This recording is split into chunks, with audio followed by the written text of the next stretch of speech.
bad pass there. Derrick Henry, not that good early, actually fantastic late. Here's Lamar Jackson after the game about all of a sudden the spiraling Ravens. We just had 2 losses in a row. Games we should have won.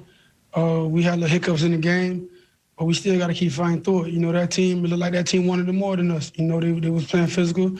When we went up, I feel like, we just took our foot off the gas, but we just got to keep it going. Finish teams.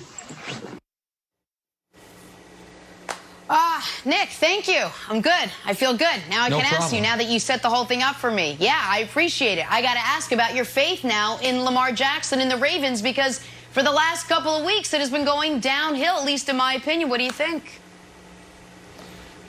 Yeah, I think the Ravens got to figure out who they want to be on offense and who they can be. Now, we talk about how important offensive line play is, and then we ignore it when an all-pro goes out for the year. The loss of Ronnie Stanley has clearly affected them and their offense, and they were without their 2 best defensive tackles yesterday, and you saw that particularly late in the game with Derrick Henry running all over him in the 4th quarter and overtime. But Brandon, Lamar last year was a dynamic, terrifying weapon. And this year he hasn't been. Last year, Lamar Jackson on the season had 9 games with at least 210 passing yards. This year it's at 2. Last year on the season, he had 12 games with at least 60 rushing yards. This year it's at 3. Last year on the season, he had 9 games with at least 3 touchdowns. This year he's done it twice. So I'm not putting it all on Lamar. I think there's other structural reasons the Ravens are struggling, but they are not the same offense. And he is clearly, up to this point of the season, nowhere close to the same quarterback that was a unanimous league MVP. And I don't know how they fix it, Brandon. So, Nick, remember we had this discussion, week 3, week 4? Lamar didn't play well, and we were talking about, can this guy throw? Is he capable of being a starting quarterback in the National Football League? Everybody's talking about Lamar, and the first person that I stood on the table and talked about was Greg Roman. I said this is a Greg Roman issue because there's no chemistry, there's no continuity. It's almost like their offense is disjointed. You cannot be this pistol offense, misdirection offense, quarterback runs, and then in the passing game, what you saw yesterday, go and spread and drop back. It makes no sense. Nick, everything that you just said reminds me a lot of Cap in San Francisco. Every year, his passer rating just got lower and lower and lower and lower.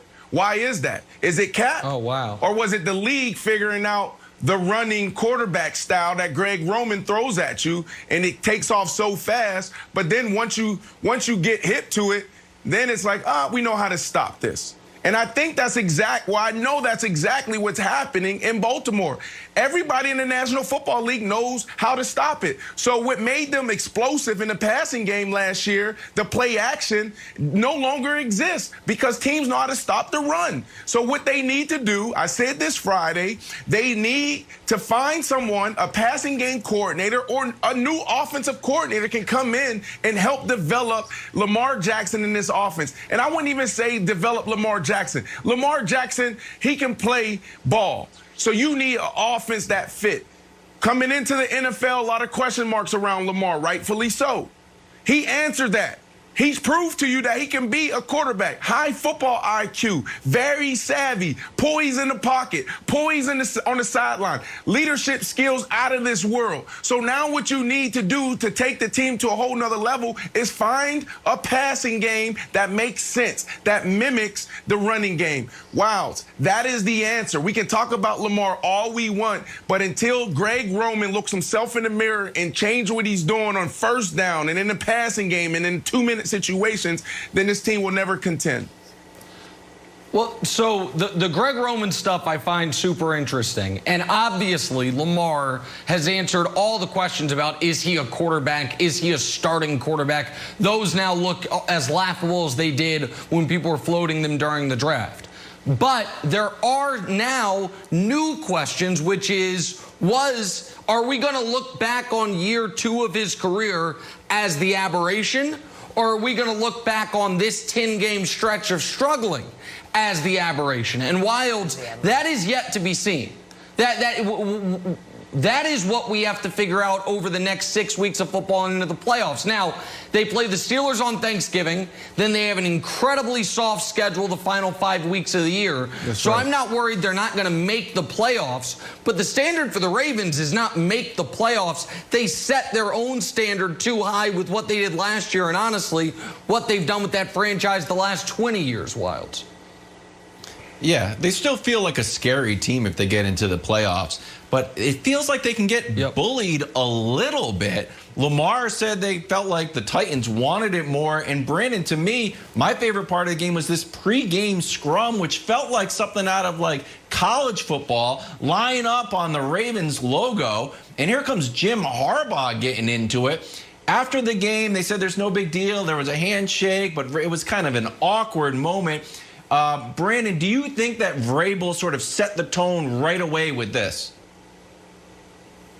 This is genius coaching in my eyes. Now look, I'm not in that locker room. I wasn't in those meetings. I don't know I'm not in Coach Vrabel's head. So I don't know the why behind it. But all I know is the Titans was a struggling team. The same way we're talking about the Baltimore Ravens today, and we'll be talking about them all week until they handle their business against the Pittsburgh Steelers, if they handle their business against the Pittsburgh Steelers. So this is a team that's been struggling. And an easy way to get your team out of the ditch is throw them in a fight. So before the game, this could be a tactic. This could have been a genius move by Vrabel saying, you know what, I want you guys to break it down on their logo on the 50-yard line before the game even starts. So I think this is more Vrabel trying to get his team going and using anything he can. And it was less about the Ravens and their logo, because obviously there's a lot of respect between the two. And I think that's why Coach Harbaugh walked out there, because you don't see this in the National Football League. We talked about Juju celebrating on the star a couple weeks ago. We know as players, one of the most disrespectful things you can do is do anything on their logo. So I think this was genius by Harbaugh to go get the win. And obviously, you know, Vrabel and Harbaugh, you know, he took offense to it, rightfully so. I also think, Wilds, I'm glad you pointed it out, I also think it's indicative that the league's not scared of Baltimore the way they were last year. Nobody's doing this when they were 14-2, big truss, whooping everybody. We mentioned the logo. When T.O. did it to the Cowboys, guess what that Cowboys team didn't have? Emmett, Troy, Irvin, Prime. It wasn't a very good team. This year, when Juju tried to do it to the Cowboys stink. Now, the Ravens obviously don't stink. I'm not arguing that. But I do think there was an intimidation level and a toughness level that was associated with Baltimore last year, where they really did intimidate people. Now, the Titans weren't intimidated in the playoff game. Go ahead, Brandon. But Nick, you said it earlier.